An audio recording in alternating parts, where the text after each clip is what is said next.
Did Anastasia outwit bullets, mad monarchists, and the Russian Revolution to become history's ultimate hide-and-seek champ? For decades, the legend lingered. The youngest Romanov daughter miraculously dodged a firing squad in 1918, stashed a tiara in her boot, and lived to binge-watch her own animated biopics. Why wouldn't it? The tale had everything: tragic teens, missing jewels, royal amnesia, and enough wishful thinking to fuel a Disney franchise. Enter Anna Anderson, the era's top impersonator, whose royal resume was longer than the list of czars. She convinced plenty she was Anastasia, perhaps by perfecting that aristocratic squint. Yet despite her stardom, proof of a living princess was thinner than the Romanovs' chances in 1918. No mysterious Grand Duchess slipping onto a Paris-bound train. Not even a stray Fabergé egg caught at customs. Then came DNA testing, science's way of crashing royal bathtub mysteries since the 1990s. The verdict? All Romanovs, Anastasia included, were accounted for in Siberia. Still, pop culture clings to lost royalty fantasies because, let's face it, extinct monarchy is a royal buzzkill. Why do we love these survival stories even when science says nyet? Because hope wears a tiara, and denial? Well, it reigns supreme. While tales of Anastasia's survival captured imaginations, whispers of Rasputin's mystical influence over the Tsarina told another story. Did Rasputin really hypnotize the Tsarina with his mystical beard and steal Russia from right under the Tsar's nose? Ah, the legend of Rasputin, a potent mix of piercing stare and magical facial fuzz. According to palace gossip juicier than a vodka-soaked pickle, the Mad Monk cast a spell over Tsarina Alexandra and puppeteered an empire with little more than a swish of beard oil. Once Rasputin worked his miracles on Tsarevich Alexei's hemophilia, suddenly Faith Healer was just one beard stroke away from Shadow Tsar. In truth, Rasputin was more confident than conjurer. Praised for easing pain, not hacking minds. Alexandra trusted him to soothe her son, not to rewrite the cabinet roster. The real reins of power stayed firmly clutched in Nicholas II's nervous hands. If Rasputin had true wizardry, Russian history would be less bloody revolution and more rabbits out of hats. His influence fizzled faster than a cheap firework, and when his prophecies flopped, tabloids found spicier stories, proving the holy man act only works until the crowd starts booing. Rasputin's grip on the throne adds a layer of mystery to Tsar Nicholas II's perceived weakness during tumultuous times. Picture the last Tsar as a hapless monarch whose crowning achievement is inspiring a killer egg decor craze. Fabergé must be sending thank you notes from beyond the grave. Nicholas Thien, the poster boy for royal ineptitude. A gentle soul, sure, but the kind of guy you'd trust with a teacup, not the world's largest empire. Here's the fairy tale. Poor, helpless Nicholas single-handedly toppled mighty Russia through sheer weakness and tragic indecision. Sure, he had quirks, like blind devotion to Rasputin, background checks, never heard of him, and a near anaphylactic reaction to good advice. Nicholas II was so indecisive, he'd get stuck choosing between yes and no on a multiple-choice history test. But zoom out. This wasn't a one-man show. Social unrest, pointless wars, and economic chaos were all waiting in the wings. The revolution? A messy group project, with famine, mutinous soldiers, and war doing most of the heavy lifting. Blaming one occasionally clueless Tsar? That's ignoring history's gnarly, tangled roots. Because no amount of slow-motion reforms can outrun a revolution dialed up to 11. As the Tsar's ineffectiveness unfolded, rumors grew about the vast treasures the Romanovs had accumulated and subsequently lost. Imagine waking up to find your family's entire treasure stash, poof, vanished, as if someone swiped the world's fanciest piggy bank. For the Romanovs, Russia's blingiest dynasty, that nightmare wasn't fiction. Think your grandma's brooch is impressive? Try Fabergé eggs, palaces dripping in more gold leaf than a pastry chef's wildest fantasy, and enough gemstones to make Cartier cry into its catalog. Their fortune dazzled Europe's richest royals and inspired more heist daydreams than an Ocean's 11 binge. Of course, they didn't just shove the loot under the Tsar's mattress. Vast hoards were tucked away in the Winter Palace and secret vaults. Because what's royalty without a dash of mystery? But by 1917, all that sparkle turned into a liability. Palaces were stormed, treasures seized for the people. or just vanished. Some relics found homes in museums, but the legend of lost Romanov riches still makes treasure hunters tingle. If your cookie jar only holds cookies, you're missing the true spirit of Romanov hoarding and myth-making. Beyond lost riches, the fates of the Romanov women themselves were shrouded in tales of inevitable tragedy and loneliness. Picture a royal family tree where every branch seems to be wilting from heartbreak and drama. Welcome to the Romanovs, at least according to legend. Popular myth has every Romanov woman draped in despair, gasping under the weight of arranged marriages and loveless etiquette, sighing so theatrically they'd snag Emmys, or at least a Best in the Palace award. Their love lives allegedly had more plot twists than a season of The Bachelor, and almost as many tiaras. Fact-check time. Yes, some Romanov ladies drew the short straw. Revolution, exile, and a few truly disastrous love affairs. Think matchmaking on world's hardest difficulty mode. But not every Romanov woman was a damsel in distress. Enter Empress Catherine the Great. She rewrote the royal script, and half of Russia's laws too, proving some were busy running an empire, not sulking by candlelight. From politics to philanthropy, with a dash of pure nerve, many Romanov women found fulfillment well outside romance. So while the family tree groaned under its share of tragedy, heartbreak wasn't a Romanov monopoly, just their PR machine was oddly enthusiastic about it. Such tragic destinies were often attributed to a cosmic curse believed to have haunted the Romanov family. Imagine if your family got blamed every time the universe sneezed. Welcome to the Romanov experience. By the time you've dodged angry peasants, mysterious illnesses, and a suspiciously high accident rate, you start wondering if your family tree comes with a built-in haunted mansion. Enter stage left, the infamous Romanov curse, whispered in flickering candlelight. Tales of czars cursed with bad juju and princesses who could lose their crowns just by tripping over a rug. Then there's Rasputin, shuffling in with wild eyes and an even wilder reputation. Some claimed he banished curses. Others suspected he just muddled everyone until they forgot what was bothering them in the first place. Meanwhile, omens stacked up like unpaid taxes. Princes bled out for no reason. Meteor showers streaked across Russian skies like cosmic confetti, and every royal gala ended with at least one nervous breakdown. Europe's royals, forever fans of schadenfreude, swapped Romanov horror stories like it was the latest scandalous gossip. Superstition skyrocketed as the dynasty's heirs dropped faster than stock prices during a crash. Astrologers and mediums cashed in, peddling doom and gloom. By then, even Nostradamus might have waved the white flag. By 1917, no one was asking if disaster would strike. They just wondered if revolutions were overdue reminders to actually read the fine print on those ominous prophecies. Among these hidden burdens was Alexei's secret struggle with hemophilia. Unknown to the public, but pivotal to the dynasty's story. Imagine a royal family hoarding a secret juicier than yesterday's gossip column. Their heirs' literally blood-chilling condition. If secrets were jewels, the Romanovs would have ruled forever. But behind those stiff collars and Fabergé eggs lay a truth sharp enough to shatter an empire. Young Alexei, future Tsar, had hemophilia.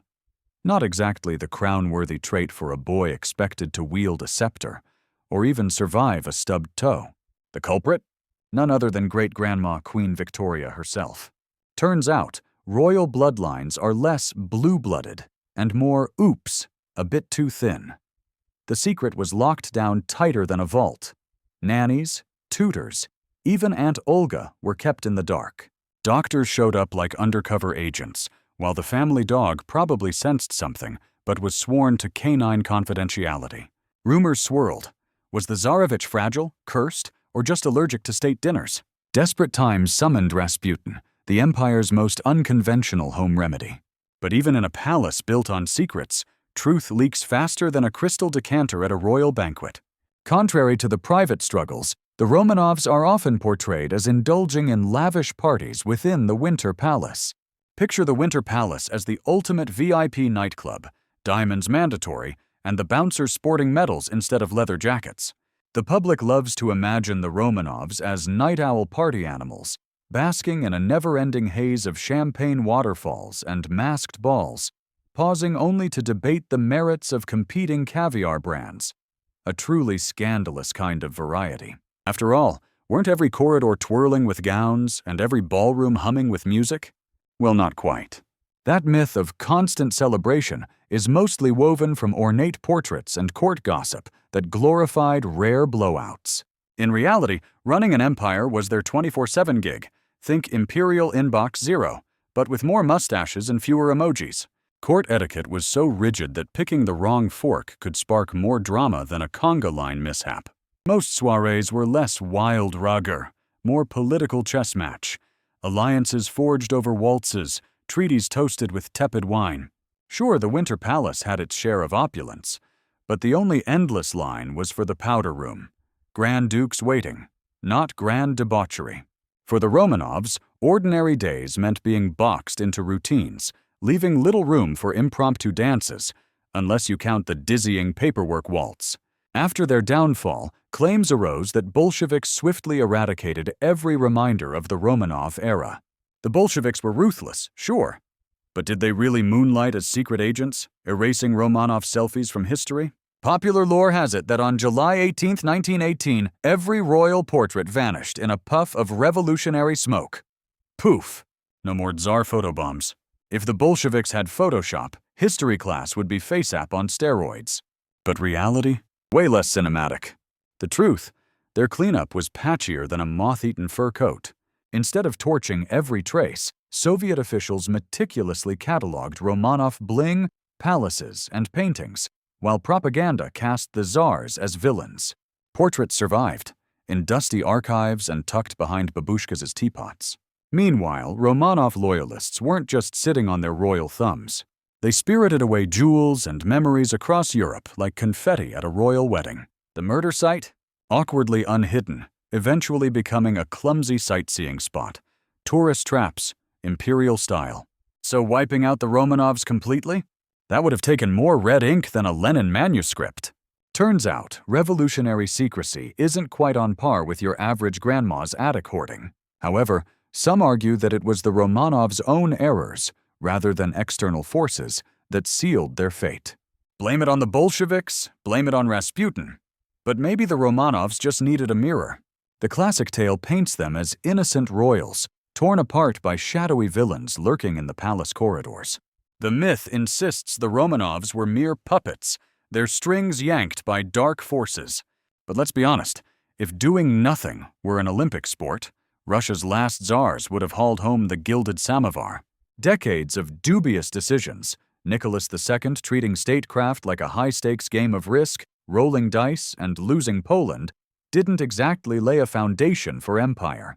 Toss in a stubborn refusal to modernize, blind ignorance to the people's suffering, and more ignored warning signs than a haunted house, and you've got a dynasty eagerly queued for collapse. Clinging to outdated privileges was basically their RSVP to revolution. In the end, the Romanovs were the only ones shocked when the revolutionaries actually showed up at the door. Spoiler alert, denial isn't just a river in Egypt, it's a first-class ticket to history's exit ramp. This internal failings perspective often highlights how the children of the Romanovs were overly protected and disconnected from reality. Imagine being homeschooled in a palace where the biggest biology lesson is, don't touch the Fabergé eggs. For the Romanov children, the last czar's offspring, life inside the imperial bubble sounds like a fairy tale spun from cotton candy. Delicate, dreamy, and always serenaded by court musicians, while servants danced away any trace of reality. The popular myth? They were hopelessly out of touch, raised on a steady diet of ballroom curtsies and bedtime folk songs. Here comes the cold splash of reality. Their tutors ran a tighter ship than most naval captains, packing days with languages, mathematics, and yes, the occasional sunrise trigonometry problem. Sheltered? Sure. If your idea of shelter includes brisk morning plunges and scrubbing war hospital floors. Charity wasn't an accessory. They rolled up aristocratic sleeves and got their hands dirty visiting wounded soldiers during World War I. Naive? Only if you conveniently forget their military-style discipline, polyglot homework load, and Empress Alexandra's passion for character building. Still, despite all this tough love, even they couldn't see the revolution smoldering just beyond the palace gates, a blind spot shaped not by ignorance, but by the sprawling shadow of an empire. Amidst these tales of innocence and downfall, Rasputin's legendary, almost supernatural death became a focal point of intrigue. If dragging yourself out of bed on a Monday feels impossible, imagine being as tough to shake as Rasputin, the man who turned overstaying your welcome into an extreme sport. Legend casts Rasputin as the world's creepiest horror movie villain, a Russian Jason Voorhees who cheerfully shrugged off assassination attempts like bad party invites. His so-called demise reads like a murder mystery mashup fit for Clue, poison, gunfire, blunt force trauma, and drowning. It was the aristocrat in the palace basement with the dessert wine, and a gun, and a river.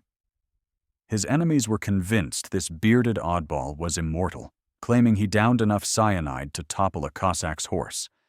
When poison failed, pistols came out, but Rasputin supposedly Houdini'd his way to the courtyard, still ticking. Not even a hypothermic swim in the Neva River could finish him off. Maybe he just preferred winter baths. But here's the punchline. Modern historians agree the truth was far less theatrical. Rasputin's autopsy showed the gunshots did the job, while the rest? Pure hearsay, and let's be honest, probably fueled by vodka. Rasputin didn't have 9 lives. He just got lucky with some truly incompetent assassins. Or maybe Imperial Russia just never found the right Freddie Mercury impersonator. The mystique surrounding Rasputin parallels the enduring tale of Anastasia's imposters who deceived many for years. What do bored con artists and a missing princess have in common? A century's worth of delicious gossip, that's what. After the Romanovs' grim exit from Russian political life, a parade of hopeful ladies claimed to be the lost Grand Duchess Anastasia. Apparently, pretending to be a Russian princess was 20th century code for enter royal lineage lottery and win fabulous prizes. The gold medal in this noble game of make-believe went to Anna Anderson, who showed up in Berlin armed with memories of imperial breakfast menus and suspiciously spot-on palace trivia. Royals and Russian émigrés bickered like reality show contestants. Was Anna really Anastasia, or just the world's most dedicated brunch crasher? Ambiguity ruled for decades, with courts, psychiatrists, and wealthy supporters all tossing hats into the ring and cash into purses. The imposter circus finally packed up in the 1990s when DNA dropped the mic, though die-hard romantics still refused to let go. Fast forward to today. Whether in plays, movies, or wild-eyed online forums, the saga lives on, a shining tribute to wishful thinking, lost princesses, and the art of storytelling at its most charming. Compounding their isolation, it is said that the Romanovs had no allies as Europe distanced itself from their plight. Imagine texting your group chat for help, only to be left on read.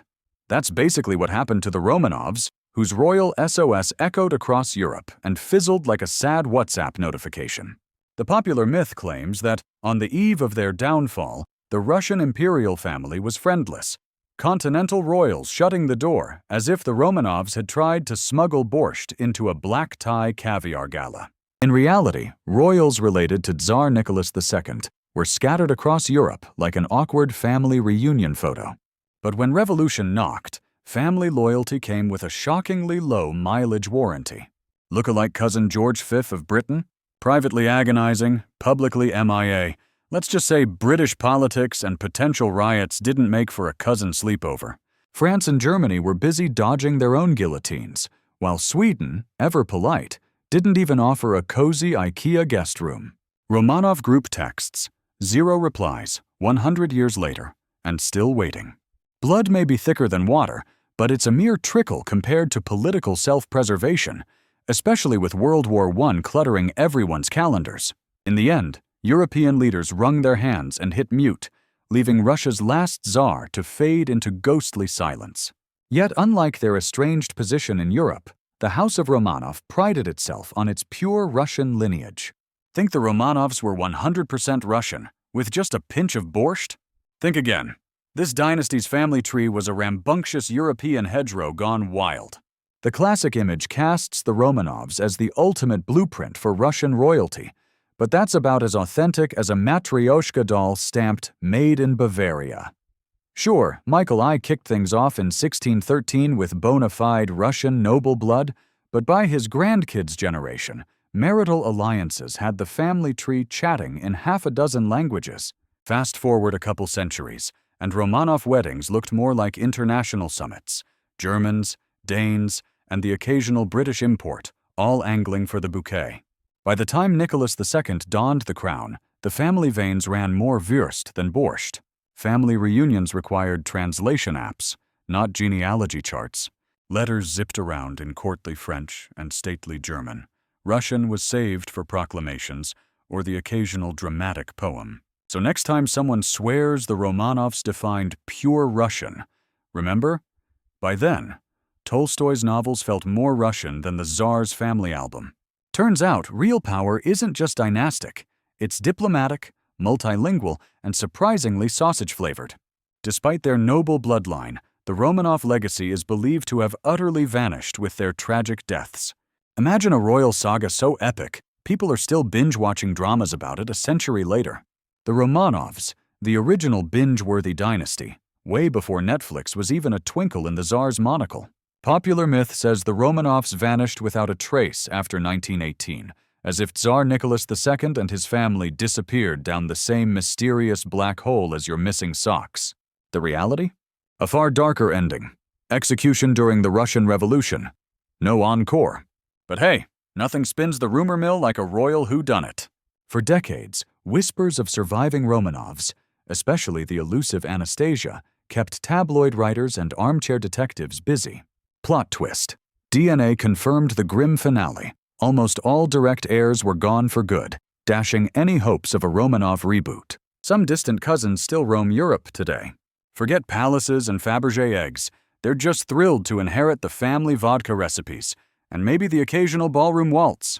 As for reclaiming the Russian throne, they'd have better luck scoring a guest spot on The Crown.